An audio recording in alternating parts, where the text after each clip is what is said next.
Bom dia a todos, sejam muito bem-vindos à nossa casa.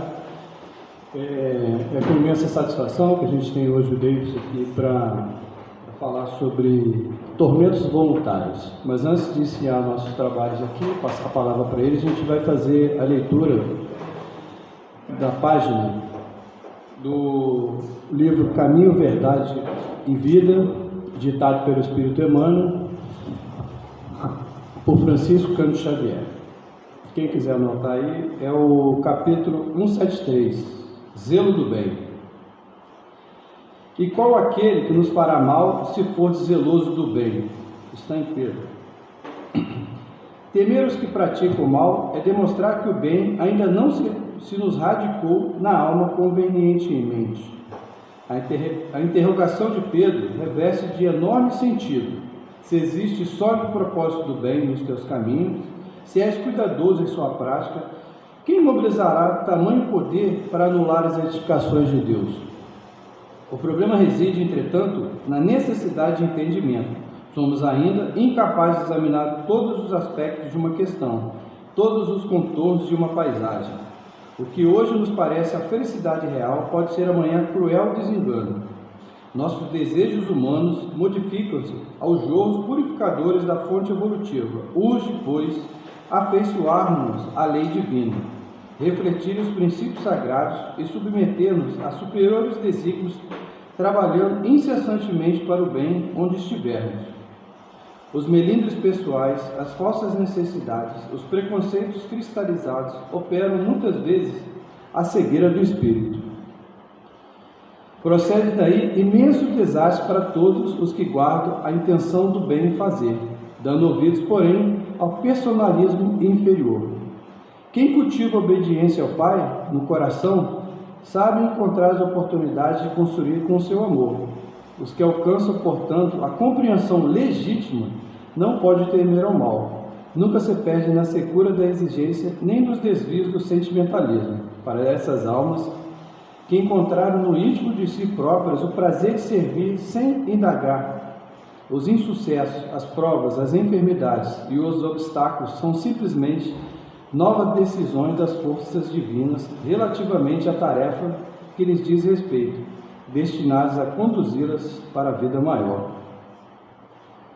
Bem, eu acho que isso fala bem aos nossos corações, que a gente ainda se perde na vaidade, no egoísmo, e acha que tudo aquilo que vem para a gente, que a gente ainda teme isso que está por vir, ou aquilo que a gente está recebendo ainda nessa vida.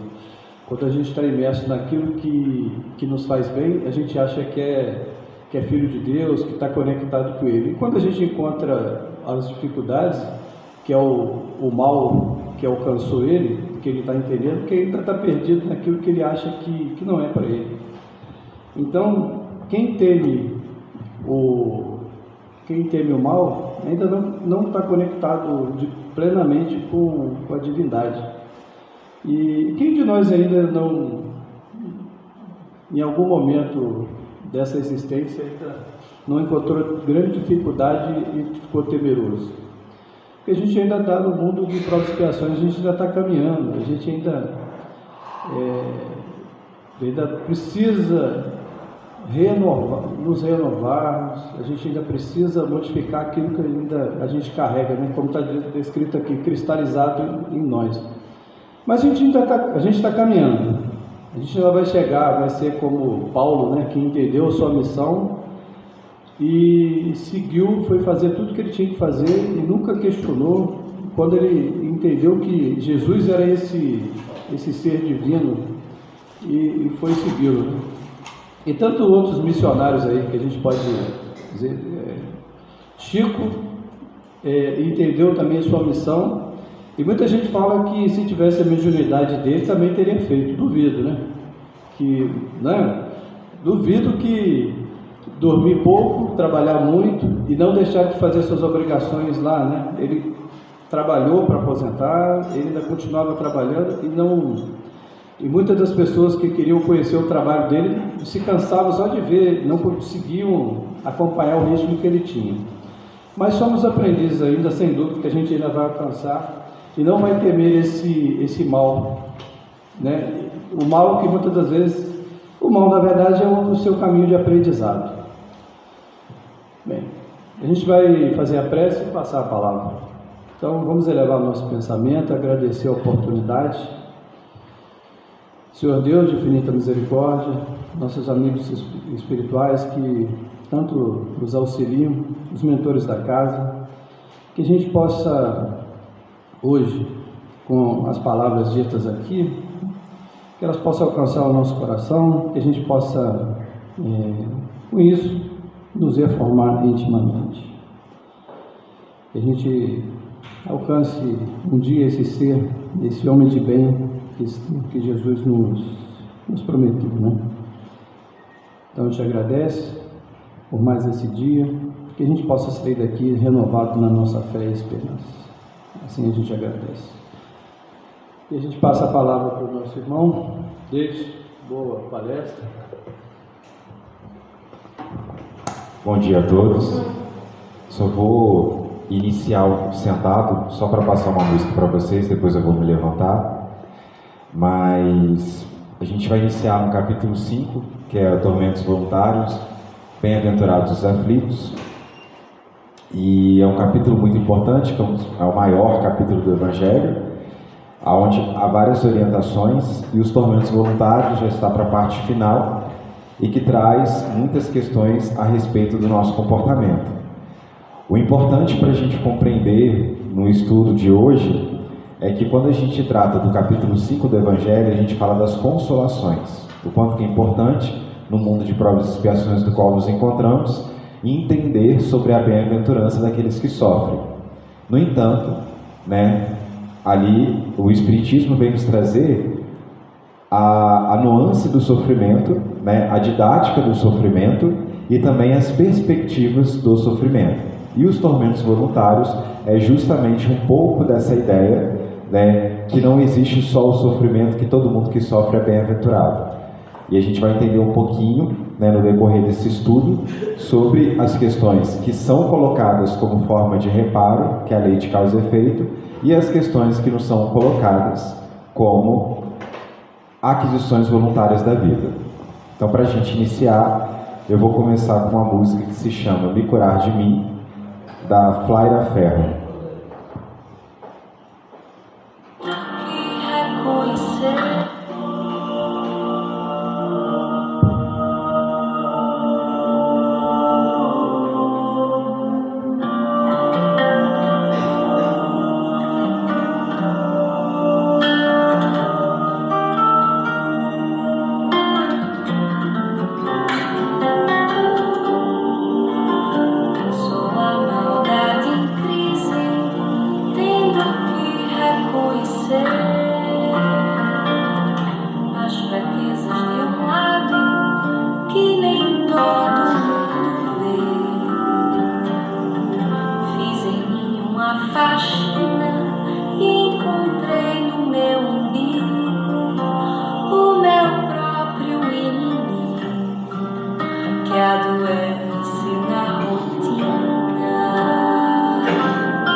Fazer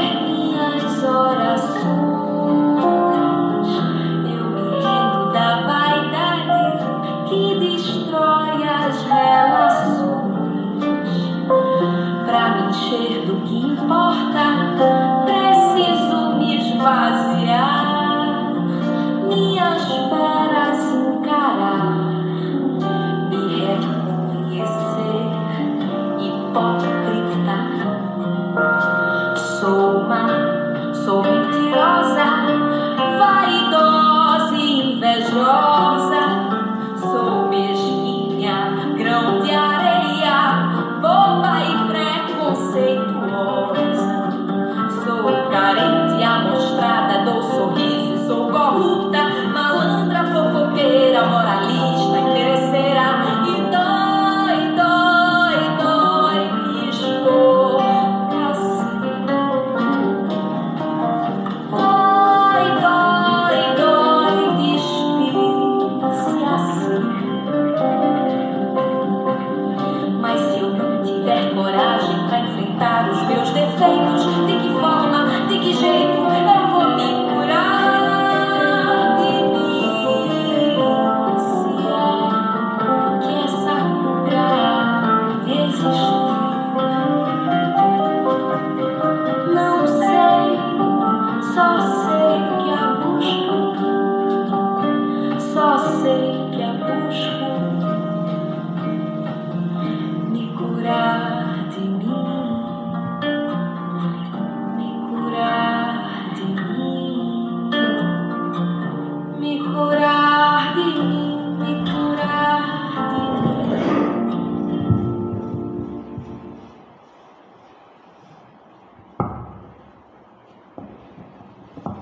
Bom, a música ela traz pra gente uma mensagem muito importante sobre a cura de si mesmo. E aí, a gente começa a estudar quando ela fala sobre eu encontrei no meu umbigo o meu próprio inimigo que adoece na rotina. Para me encher do que importa, preciso me esvaziar.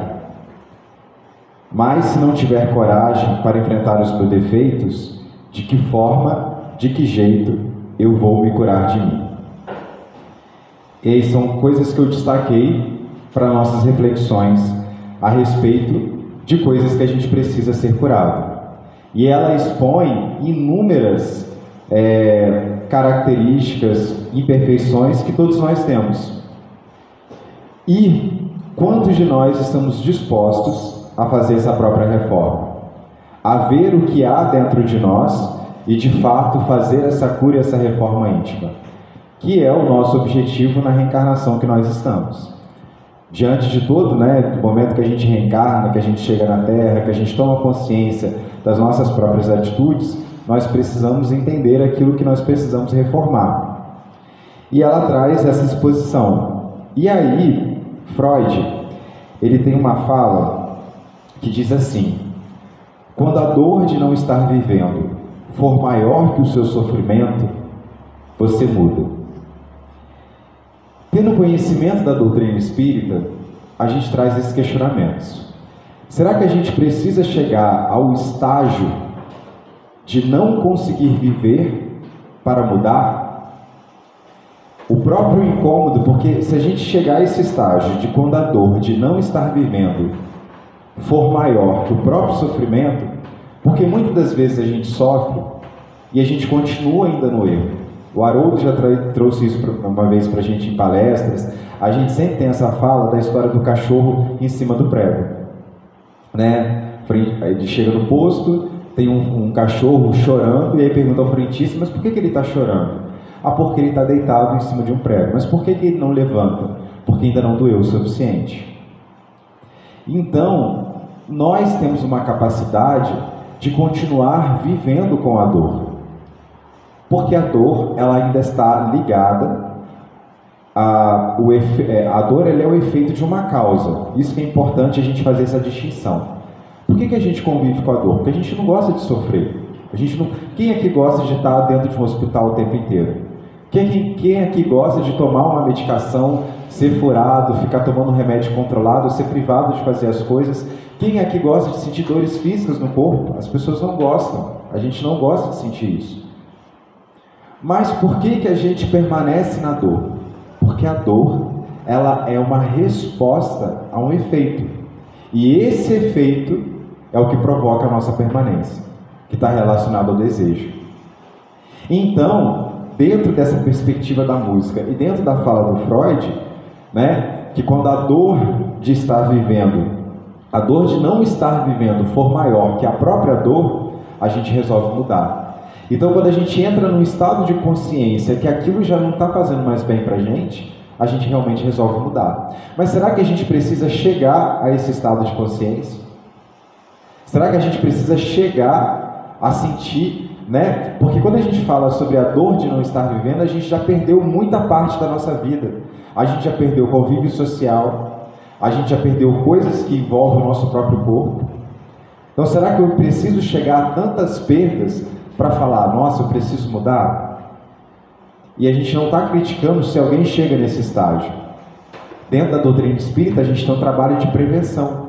Então, o nosso trabalho é de refletir, será que eu preciso chegar a tal ponto, a tal sofrimento para mudar?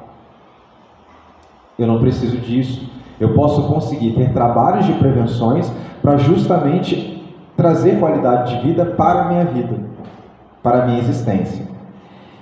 Pensando nisso, né, lá no Evangelho segundo o Espiritismo, a gente encontra então os tormentos voluntários.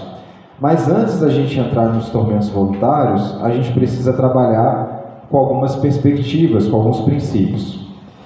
E o primeiro princípio que a gente vai trazer é lá na Justiça das Aflições, na parte final, quando Kardec coloca assim: isso, o de que cada um deve bem compreender-se, por meio dos ensinos de Jesus. Deus pôs os homens na direção dessa causa, e hoje, julgando-as suficientemente maduras para compreendê-la, lhes revela completamente a aludida causa, por meio do Espiritismo, isto é, pelas palavras do Espiritismo. Logo, as vicissitudes da vida derivam de uma causa, e pois que Deus é justo, justo há de ser essa causa. Então isso é um começo de discussão, e isso é muito importante porque eu não posso falar de tormentos voluntários e bem-aventurados os aflitos sem entender que todo efeito ele provém de uma causa. Então tudo que acontece na nossa vida, ele provém de algo que preexistiu, partindo do princípio de uma orientação da justiça divina. Às vezes eu posso não concordar e tudo bem, ok, né? É a liberdade de cada um, mas a gente precisa entender que se eu quero me adentrar nesse assunto, eu parto da compreensão que Deus é justo, amoroso, e Ele não é parcial. Ele não vai, né, olhar para o Altamir, não vou dar mais para o Altamir, dar menos para o Davis. Não, é a mesma, é o princípio natural, tanto para mim quanto para ele. No entanto, a regra, né, a medida que dá para cada um é dentro da justiça de Deus. E o que acontece dentro dessa justiça? Tudo vem de um efeito. É o primeiro princípio que a gente precisa entender, que a lei de causa e efeito é a lei de ação e reação. Então tudo que acontece na nossa vida vem de um efeito. Só que aí Kardec e os espíritos trazem para a gente a seguinte reflexão: mas de onde é esse efeito? Porque a gente também que tem uma questão dentro da linha da visão espírita, a gente tem uma tendência de jogar tudo lá para trás. Ah, mas isso é um efeito das minhas vidas anteriores. Isso é um efeito da reencarnação passada. Ah, isso tem a ver com outras vidas. E a gente precisa entender que a gente está trabalhando num estado de consciência de ação e reação de lei de causa e efeito. Os espíritos já nos trazem dentro da literatura espírita que nem sempre, dentro das causas atuais das aflições, da justiça das aflições e as causas anteriores, que nem sempre tudo que acontece tem a ver com as vidas anteriores. As vidas anteriores, elas estão relacionadas na nossa vida atual, a gente poderia dizer aqui como fatos mais capitais, estruturas, família, às vezes determinadas doenças que podem aparecer ao longo da vida, situações de emprego, direções, mas nada é tão minucioso. As questões minuciosas, elas vêm conforme a gente age na vida atual. Então, muitas coisas e muitos sofrimentos que acontecem na nossa existência têm a ver com o nosso comportamento na vida atual. A forma como nós educamos os filhos, os princípios que nós temos, os desejos que nós queremos, a forma como nós agimos. Então o capital ele está ali. Olha, a sua família vai ser dessa forma em tal lugar. Mas a forma como eu vou direcionar e educar essa família é que vai determinar o meu sofrimento ou não. Então, é muito importante a gente entender esse princípio da lei de causa e efeito, e aí para a gente chegar lá nos tormentos voluntários, para a gente entender que os tormentos voluntários é um ponto fora da curva. Como assim um ponto fora da curva? Porque na lei de causa e efeito existe um princípio. A dor, ela vem como um efeito de reparo de uma causa que foi cometida. Isso é uma lei. Está aqui. Então aqui há um tipo de sofrimento, né? Dentro da linha reta, do caminho reto, que a gente provocou um determinado tipo de desvio e que esse tipo de sofrimento ele vai ser aplicado na lei. Mas os tormentos voluntários é um ponto muito fora da curva, porque o próprio termo já diz, é voluntário. Eu fui lá adquirir aquele tipo de sofrimento para mim. Eu fui lá adquirir aquele tipo de tormenta que não tinha necessidade na minha reflexão. E é o que a gente vai começar a entender. E Fenelon, lá em 1860, quando ele escreve esse texto de tormentos voluntários, ele vai refletir a respeito da felicidade. É o que todos nós buscamos. Né? Levanta a mão aqui quem deseja ser feliz. E quem é feliz aqui? Levantaram a mão, alguns levantou a mão, né? Devagar, assim, meio tímido, ninguém levantou. Mas por quê? A gente tem um conceito de felicidade também muito vendido por uma lógica financeira, capitalista, né? Então é importante a gente entender o mundo que a gente está encarnado, a cultura que a gente está encarnado e o sistema que a gente está encarnado. O sistema e o mundo atual, eles nos vendem um modelo de felicidade. A felicidade ela vai estar atrelada aos bens, ela vai estar atrelada aos filhos, a felicidade da família, a aquisição de bens materiais, a status, a poder, a vaidade, a beleza.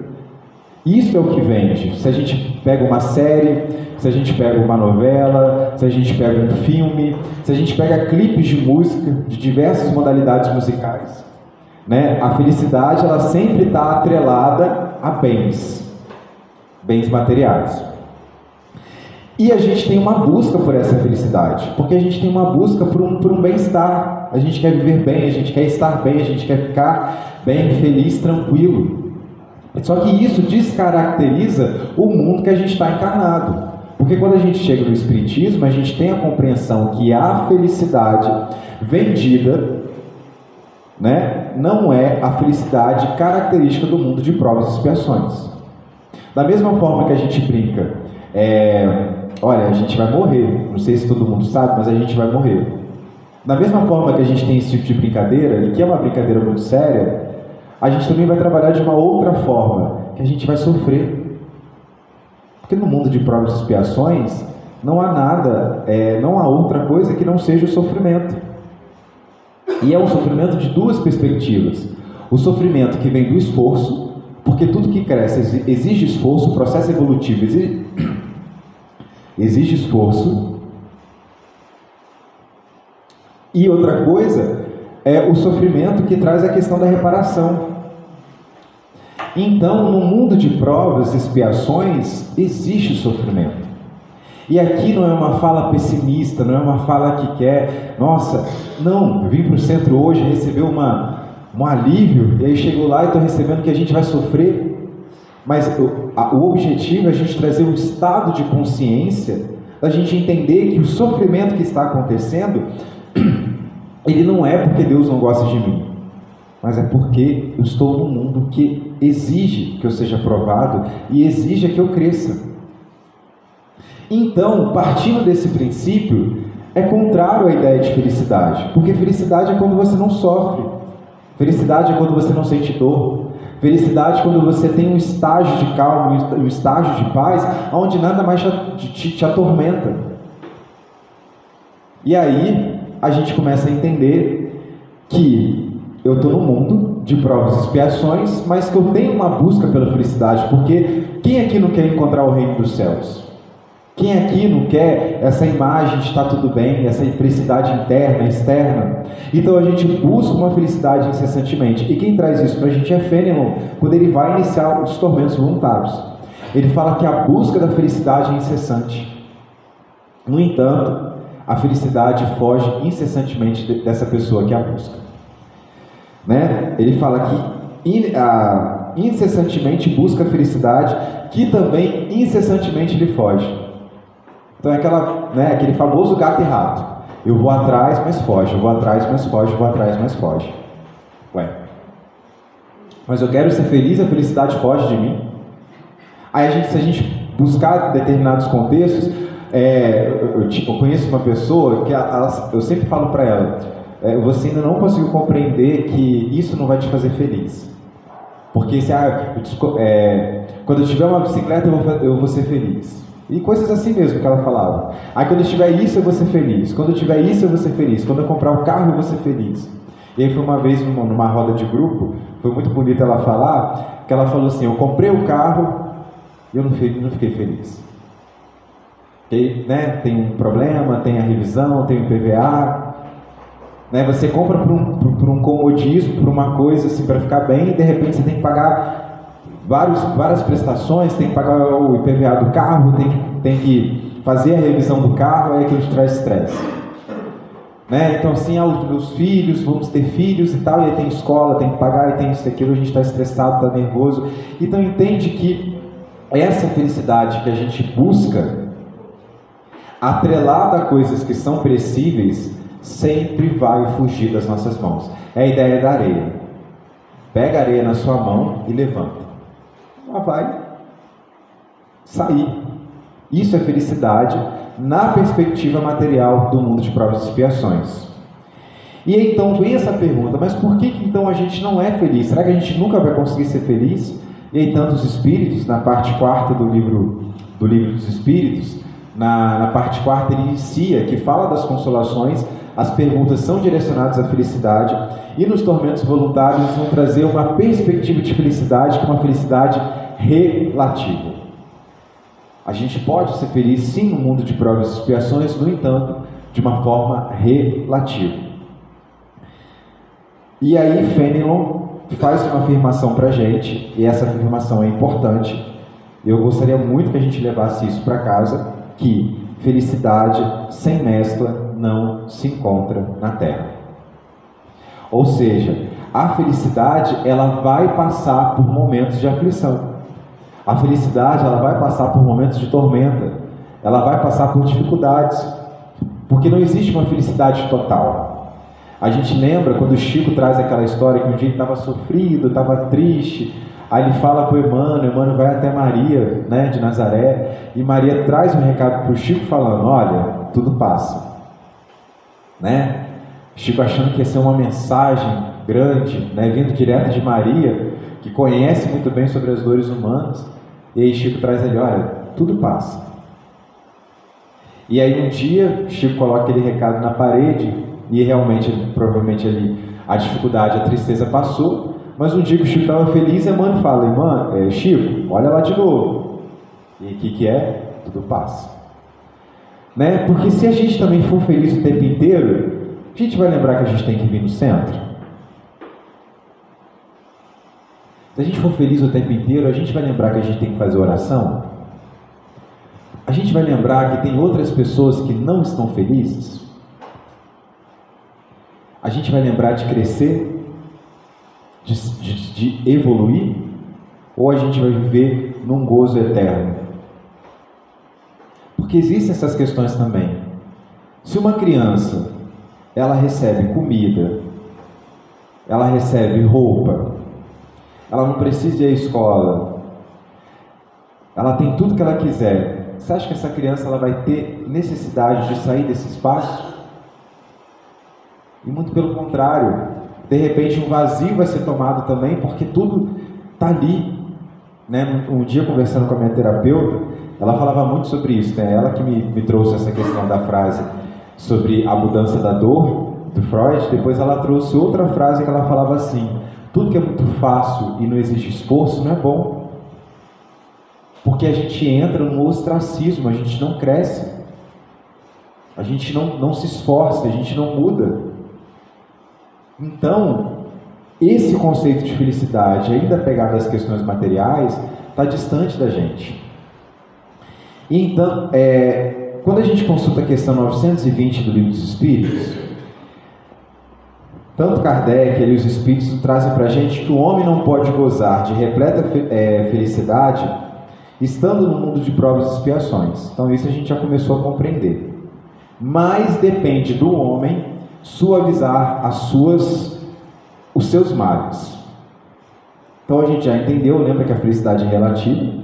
A gente já entendeu que no mundo de provas e expiações uma felicidade total ela não existe. No entanto, depende da nossa capacidade de suavizar os males que nós temos. E aí então entra na reflexão, que tipos de males são esses? Porque são males causados por nós mesmos. Não são males implantados por Deus. Não são males implantados pela espiritualidade. Né? Porque as dores e as dificuldades, elas são diferentes das provas. As provas, elas aparecem justamente para o nosso crescimento. As provas, elas aparecem justamente para o nosso fortalecimento. Não são situações, mas as dores, as dificuldades, os sofrimentos são as formas das quais nós conduzimos isso. Então, depende da nossa capacidade de suavizar.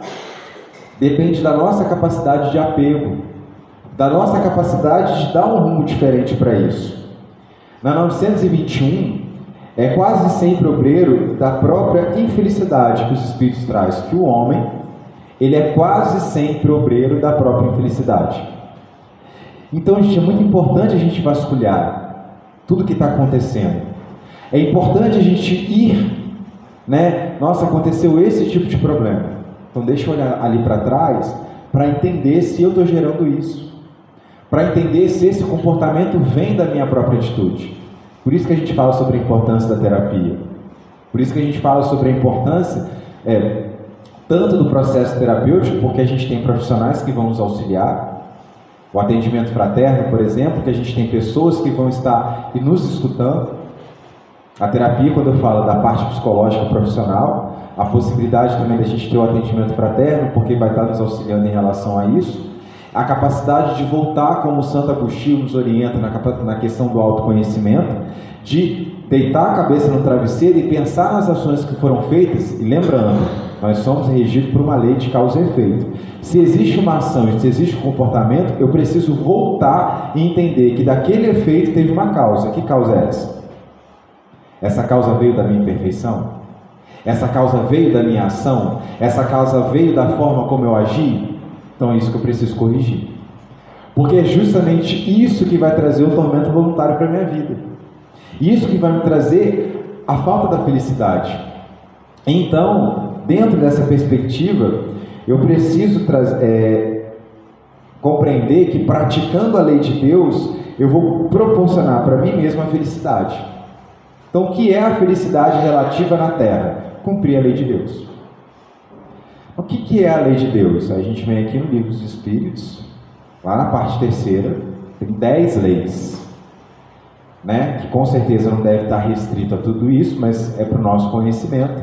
Existem 10 leis que vão nos ditar a forma como a gente pode agir. Numa época uma época restrita de conhecimento, a gente tinha os 10 mandamentos. Quem seguia os 10 mandamentos dentro daquela compreensão, conseguia viver uma certa felicidade aqui na Terra. Hoje, com o avanço do conhecimento que nós temos, a doutrina espírita nos traz as 10 leis morais. Lei de sociedade, lei de trabalho, lei de igualdade, lei de reprodução, lei de adoração. Né? Se a gente parar para pensar que, e isso está dentro das primeiras questões da lei de adoração, não orar é um descumprimento da lei. Porque a oração ela é um recurso e uma ferramenta para que a gente encontre soluções no plano terrestre. Então, se uma coisa simples, que é um processo de conversar com Deus, eu não faço mediante os problemas, se eu não tenho uma intuição, se eu não tenho uma forma de pensar na solução, eu já estou sofrendo o descumprimento dessa lei. Porque se aonde os espíritos poderiam se aproximar de mim para me ajudar, e eu não abro esse canal, esse acesso, já é um tipo de sofrimento, já é um tipo de tormento pelo descumprimento da lei. Então aquela pessoa que cumpre a lei de Deus, que busca acessar essa lei de Deus, ela está sendo feliz de uma forma relativa. Então, então assim, o cuidado dos filhos, o cuidado da casa, o apego aos bens materiais, deixa eu entender esse processo. Deixa eu entender aonde a lei ela perpassa a minha vida para eu conseguir cumprir da melhor forma. E aí há essa questão, né? Se gradativamente voltar à causa, veremos que na maioria dos casos as desgraças são consequências de um primeiro afastamento do caminho reto. Então entende? Se a gente botar a cabeça no travesseiro, a gente começa a entender que a consequência daquela ação é um momento que a gente se desvia do princípio da lei de Deus. E existem dois pontos importantes, foi até um debate que a gente fez no encontro de jovens espíritas no ano passado, que a gente falava sobre labirintos mentais. Porque existe o afastamento da lei de Deus, que é quando você desvia do caminho reto, que é um ponto. Mas aí vem a pergunta, mas por que no desvio a gente se perde no labirinto? Porque o labirinto é uma criação mental. Então, além da gente estar desviado do caminho reto da lei de Deus, a gente está preso nas nossas próprias elaborações mentais, que é os tormentos voluntários. Ou seja, a gente precisa sair desse labirinto mental que a gente cria para retomar o caminho, para voltar para o caminho reto, para o cumprimento da lei de Deus. E aí, lá na Desgraça Real, no Evangelho segundo o Espiritismo, no item 24, dando sequência, desculpe, não anotei o nome de quem psicografa, né? Mas lá no item 4, nesse item 24, fala que a infelicidade, já que a gente está tratando tanto da felicidade, a infelicidade é a alegria, é o prazer, é o tumulto, é a vã agitação, é a satisfação louca da vaidade, que fazem calar a consciência, que comprimem a ação do pensamento e que atordoam o homem em relação ao seu futuro. A gente está tratando aqui sobre a questão de um tormento que ele é voluntário, a busca da felicidade. E a gente tem uma perspectiva do que é a felicidade para a gente. Só que quando a gente chega lá na Desgraça Real, e é um capítulo que talvez a gente precisa ter um olhar mais carinhoso para ele, eles tratam que tudo que é felicidade para a gente é infelicidade para os espíritos. Ou seja, vamos lá de novo. E isso são eles que estão trazendo para a gente. A alegria é o prazer, o tumulto, a vã agitação, a satisfação louca da vaidade, que fazem calar a consciência. Então, pensa nisso. Todos esses termos que calam a consciência. Por quê? Deixa eu trazer um exemplo, né? Às vezes eu não estou bem, e eu vou trazer um exemplo pessoal mesmo, assim. Às vezes eu não estou bem, uma vez eu passei por uma determinada situação, e eu falei assim, hoje eu vou sair. Por quê? Porque eu queria trabalhar a minha frustração pessoal aonde eu estava saindo. E eu fui com esse objetivo mesmo, consciente disso. Hoje eu vou sair porque aconteceu tais e tais coisas e eu vou, né, tipo assim, trabalhar essa frustração fora. E aí quando eu trouxe isso para a terapia, a gente trouxe o quê? Eu trabalhei a frustração de uma forma mais fácil possível. Eu não lidei com a frustração, eu não lidei com o sentimento, eu não lidei com a forma de superar com aquilo exigindo o esforço. Eu fui buscar o mais fácil. Então, quando coloca aqui que eu busco a alegria, a vã agitação, o tumulto, de forma que cala a consciência e que comprime a ação do pensamento, lembrando de Emmanuel quando fala que pensamento é vida, ou seja, eu vou comprimir esse pensamento, essa capacidade de pensar nas soluções, que atordoa o homem com relação ao seu futuro. Por quê? Porque as inúmeras coisas que eu vou adquirir nessa ação que eu fiz, eu posso comprometer a minha vida futura, que é a minha vida depois da morte. Então, os Espíritos nos trazem que tudo aquilo que a gente faz, que para a gente é um bem-estar, é uma felicidade, na verdade é uma desgraça, porque são os efeitos que irão produzir, que é a causa que irão produzir os efeitos no futuro. Então, uma simples ação da qual eu fui fazer para que eu pudesse me distrair, para resolver, para lidar com a minha frustração, ela estava se tornando a causa de um efeito futuro. Então é muito importante a gente começar a entender sobre isso para a gente ter a compreensão da nossa vida. Então a infelicidade é o ópio do esquecimento. Então, gente, isso é muito importante. Quando a gente fala assim, e eu vou utilizar um termo que eu não vou estar utilizando de uma crítica, eu vou utilizar um termo para que a gente possa realmente ser consciente, porque é um termo mais claro, mais evidente para a gente, só que a gente pode substituir isso para várias outras coisas. E eu vou me colocar como exemplo de novo. Então, assim, eu vou beber para esquecer. Eu não bebo. No entanto, eu acabei de dar um exemplo que eu saí à noite para lidar com a frustração. Então, eu não estou fazendo uma crítica, a questão da bebida. Eu quero trazer aqui que todos nós utilizamos aquilo que é mais conveniente para nós para relacionar alguma coisa, para esquecer os problemas. Então é essa frase que eu quero trazer como um exemplo ilustrativo. Eu vou beber para esquecer. Então olha o que está trazendo aqui.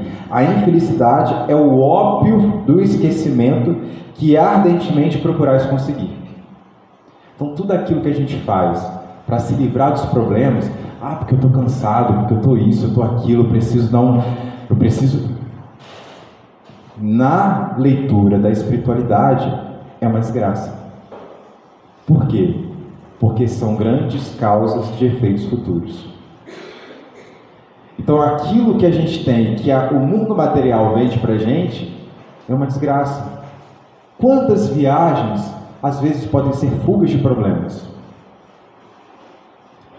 Quantas festas podem ser fugas de problemas? Quantas bebidas podem ser fugas de problemas? Lembra da substituição? Quantas comidas podem ser fugas de problemas?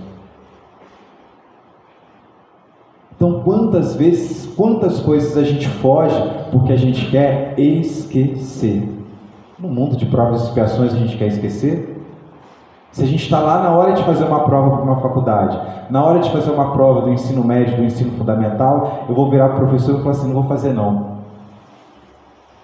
Então é como se a gente estivesse fazendo isso. Então, a gente precisa compreender o que é o nosso gozo. O que é o gozo material, o que é o gozo espiritual. E eu queria perguntar para vocês, casa é material ou espiritual? Pode falar, gente. Material. Status. Que tipo de gozo é? Material também. Filhos. Que tipo de gozo é?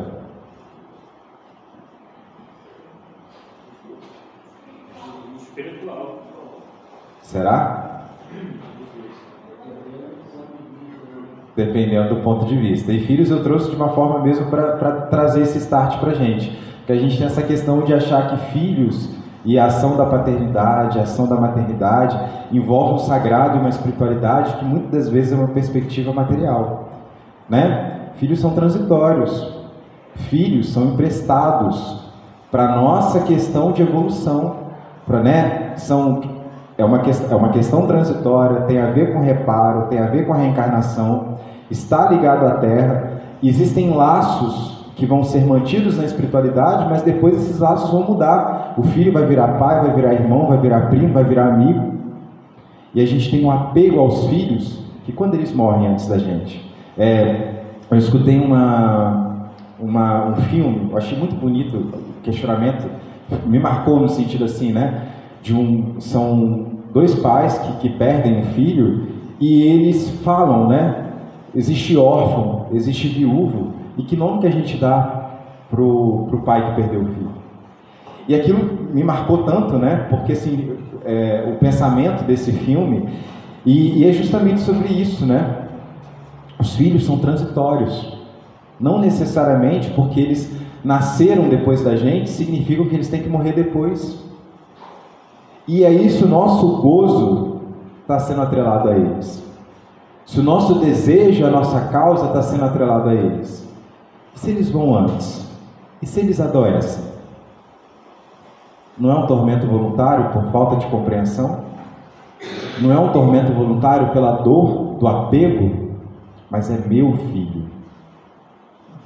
Como Deus tirou o meu filho.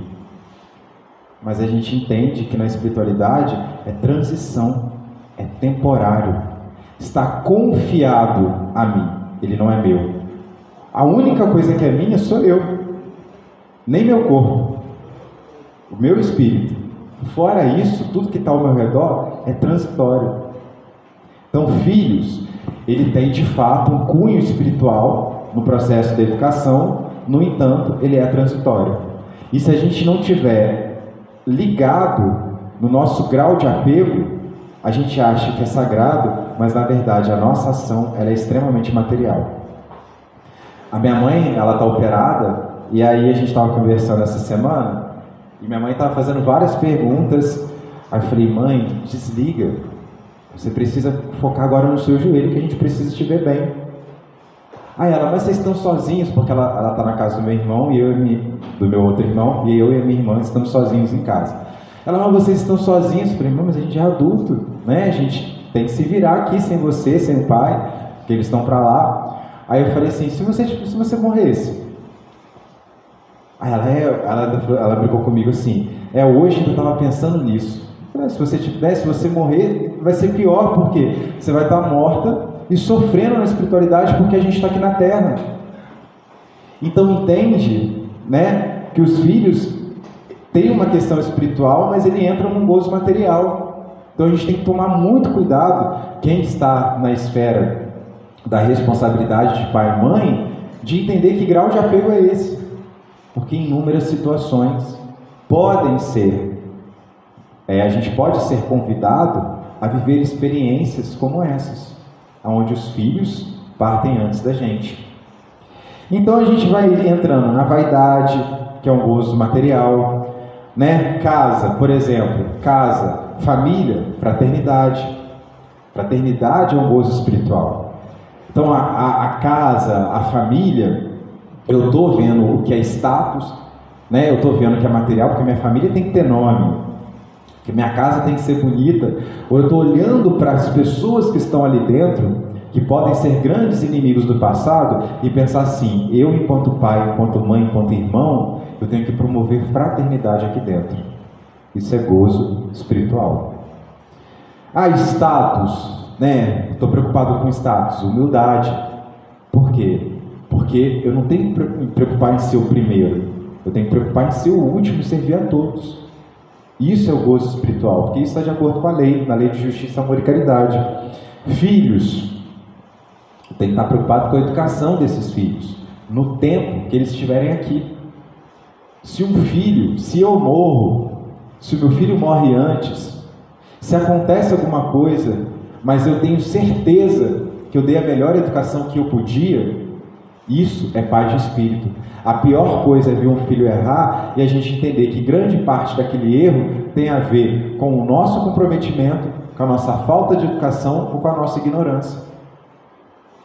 Quantas vezes nós temos inúmeros espíritos que reencarnam em determinada situação, porque muitos pais que vão absorver aquela situação na reencarnação daquele filho, foram pessoas que no passado levaram a crimes, a delitos, fizeram parte do erro daquele indivíduo, induziram aquele indivíduo a cometer tal erro, e agora estão ali como pais e filhos.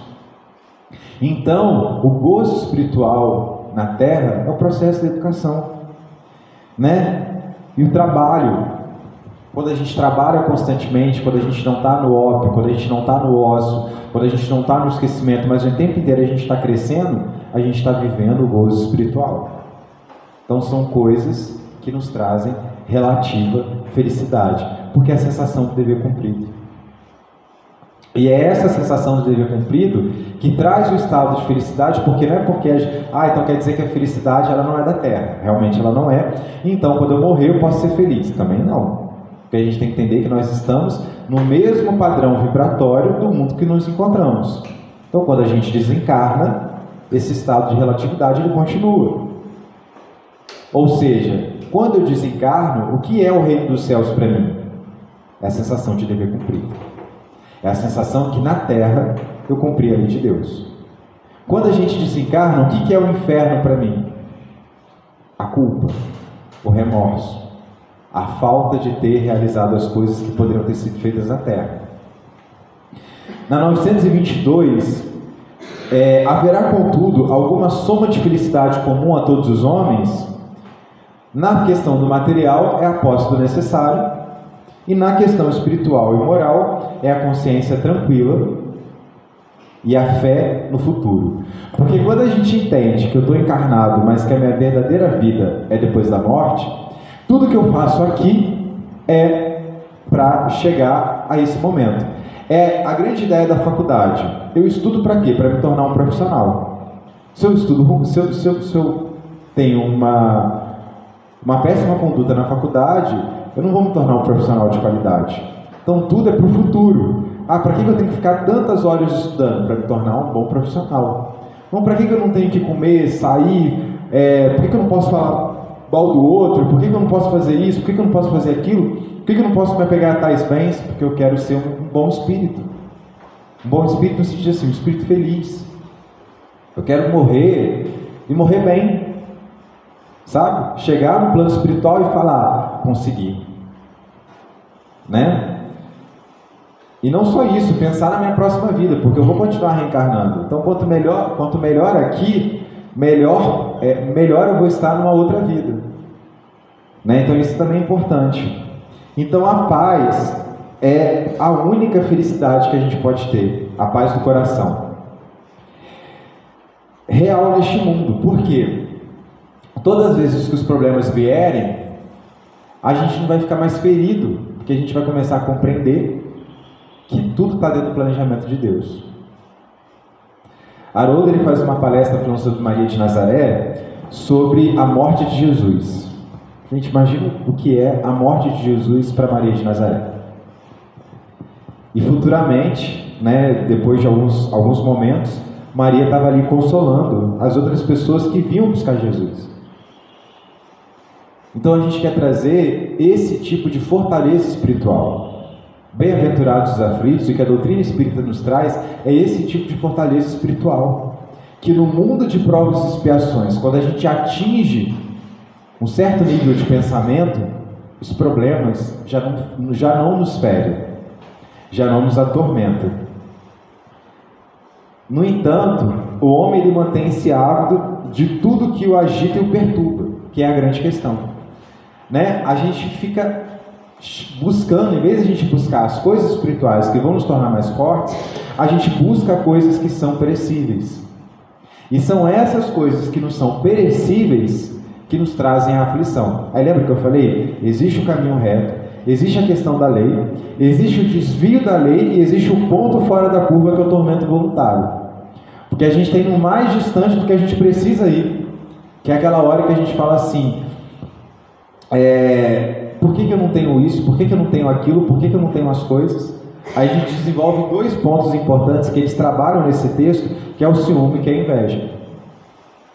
E aí a gente não precisa, gente, falar de uma inveja. Acho que é importante a gente trabalhar sobre nuances, né? Uma coisa importante a gente entender dentro da doutrina espírita são as gradações.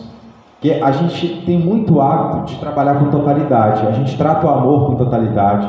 A gente trata tanto sentimentos bons, tanto sentimentos ruins com totalidade. Não existe totalidade quando totalidade existiria se a gente tivesse uma única vida. É esse ponto que eu quero trazer. A gente fala, nossa, mas esse mundo está tão sem amor. Mas esse mundo, gente, vai estar sem amor. A gente está num mundo de provas e expiações, fomos criados simples e ignorantes. Viemos de um mundo onde as pessoas eram primitivas. Os espíritos eram primitivos. Então não tem como ter totalidade no mundo de provas e expiações. Então se eu abrir o jornal de manhã e falar que fulano matou o outro, é característico desse mundo. Então sim, as pessoas estão sem amor porque elas estão aprendendo a ter amor. Não existe ninguém na face da terra que vai ter amor de imediato. Então a gente tem que tomar muito cuidado, porque senão a gente vai sempre corroborar falas que a humanidade não tem jeito. A gente vai corroborar pensamentos pessimistas que a gente está perdido. A gente não está perdido, a gente está progredindo, a gente está aprendendo. Então não existe totalidade de sentimento. Da mesma forma que não existe totalidade de sentimento, a gente vai ter gradações de inveja e de ciúme. Porque às vezes eu não sou uma pessoa invejosa, aquela pessoa que vai cobiçar o bem do outro. Mas se eu ficar infeliz porque eu não tenho ainda, mas o outro conseguiu, é uma inveja. Por mais... Não é aquela coisa que eu vou fazer de tudo para atrapalhar o outro. Mas se o outro conseguiu e eu não consegui, é inveja. Uma inveja gradativa, numa proporção menor, mas a gente tem que lembrar o que foi dito lá no livro, acho que está no livro dos Espíritos, que fala da relação do egoísmo, que o egoísmo ele atrapalha qualquer virtude, porque você está ali, está mesclando ainda, então eu vou oscilar, né? Então atrapalha.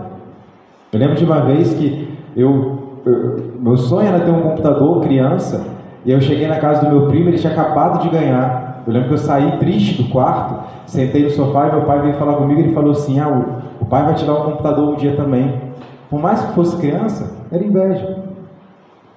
Porque o outro tem e eu não tenho. Entende, né? As percepções que estão dentro de nós. Só que, já para a gente finalizar, a doutrina, ela nos traz que isso aturde a gente. É uma tormenta que não está prevista nem por Deus, nem na justiça de Deus, nem na lei de Deus. É uma tormenta que eu tenho por vontade própria.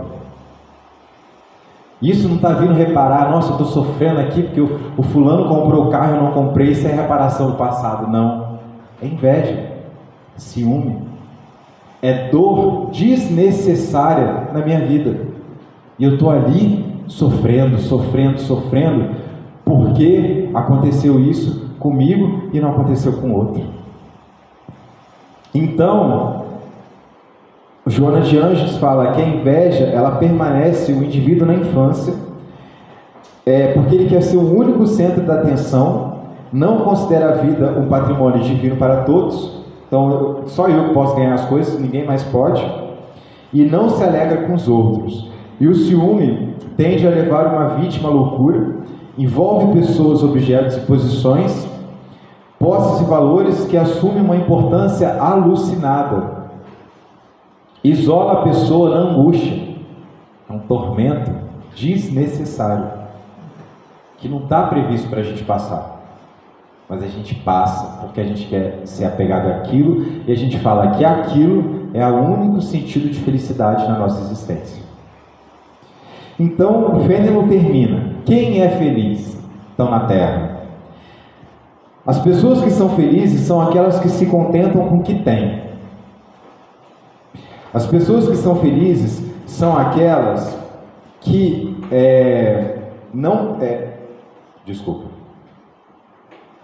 que não têm inveja daquilo que não possui, que não procura parecer mais do que é, que olha para baixo e vê a criatura que tem menos, porque a gente já tem isso, o exercício de olhar para quem está abaixo de nós, não no sentido que nós somos maiores, mas entender que existem pessoas que têm menos. E ver pessoas que têm menos e não fazer nada também é improdutivo. Caridade, a ação do bem, né? E olhar para cima só no sentido de elevação. E lembrar que a caridade, né, não é uma competição. É calmo que não cria, calma aquela pessoa que não cria quimeras, que não cria ilusões. Já viu aquela pessoa que você dá toda a solução para ela? Você dá A, B, C, D alternativa e ela fala não, que ela quer sofrer, que ela não tem a outra, né? Ela quer a A, ela fala, a A não tem como, mas a gente tem a B, tem a C, tem a D, tem a E, mas porque ela não tem a A, ela não quer mais nenhum. Quimeras, ilusões. Ah, mas por que você não faz isso? Não, mas quando eu tiver um carro eu vou fazer a caridade. Ah, mas eu fiz isso também porque eu não tenho uma casa própria. Eu fiz isso também porque eu não tenho um bom emprego. Ah, mas a fulana é casada, o fulano é isso, o fulano é aquilo. Entende? Então, a gente tem que trabalhar com aquilo que a gente tem em mãos, em vida, em mente, em saúde física. Mas eu estou numa cama e posso fazer oração. E finalizando, no 926, há muitos desenganos que se poupa nesta vida aquele que sabe restringir seus desejos, né? Então, há muitos desenganos que se poupa nessa vida aquele que sabe restringir os seus desejos. Eu preciso dar um destaque para essa frase. Restringir os seus desejos não é se limitar, né? O gozo, ele é necessário. A gente trouxe aqui a perspectiva de gozo material e gozo espiritual, só que a gente precisa lembrar da lei de conservação. O gozo, ele faz parte do ser humano, do espírito, porque se a gente também não tiver um bem-estar, a gente não vive. Mas a gente tem que entender quando que o gozo vira o cavalo que leva a gente para o precipício. É isso que os espíritos estão falando aqui, que a gente precisa limitar esses desejos. Se está levando a gente para o precipício, se está fazendo a gente esquecer dos problemas, se está fazendo a gente buscar o ópio do esquecimento, e isso a gente tem que restringir, porque ele está se tornando maior do que a gente. E olha sem inveja para o que esteja acima de você. Às vezes eu estou restringindo uma coisa que o vizinho do meu lado tem abundância. Aí é duas coisas difíceis, né? Eu tenho que restringir o desejo, o outro ainda tem mais do que eu, sobrando. E aí eu tenho que olhar para ele e entender que aquilo é necessário para a vida dele. E que Deus não está sendo injusto em relação a mim e a ele. E então, Fênelon termina. E não será uma felicidade a calma em meio às tempestades da vida? Então, é justamente sobre isso. Onde está a nossa calma sobre as tempestades que a gente passa?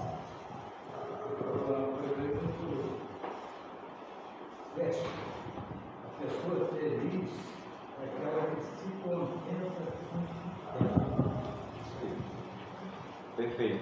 E a gente termina com essa frase, né? Quem está em casa, um irmão nosso disse, né? As pessoas felizes se contentam com o que tem. Então isso é o necessário para que a gente não adquira sofrimentos além do que a gente já possui. Bom dia a todos.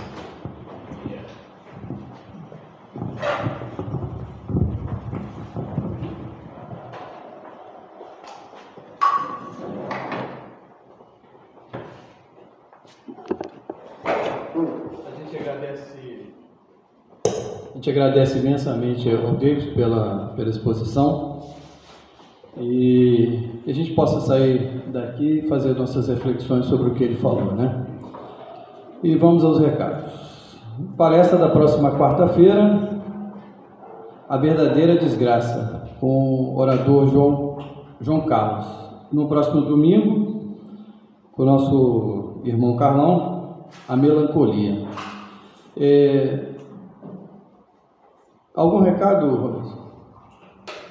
A gente está com alguns livros expostos ali, ao preço módico de R$5, tem bastante tema variado ali. E vamos a prece para a gente passar para a segunda parte do nosso trabalho. Vamos fechar nossos olhos e elevar nossos pensamentos. Senhor Deus, de infinita misericórdia, a gente agradece essa oportunidade aos amigos e benfeitores da casa, na pessoa do Adolfo Bezerra de Menezes, e que essa energia, essa vibração possa se estender durante a semana, que a gente possa fazer nossas reflexões, e na certeza de que a gente está sempre amparado pela espiritualidade, desse Deus misericordioso que nos dá as oportunidades da vida. A gente agradece que a gente possa ter paz e ser a paz de todos. Todos aqueles que tiverem necessidade do passe, é só aguardar. Aos passistas se dirigirem, que tiverem condições, se dirigirem à Câmara de Passe.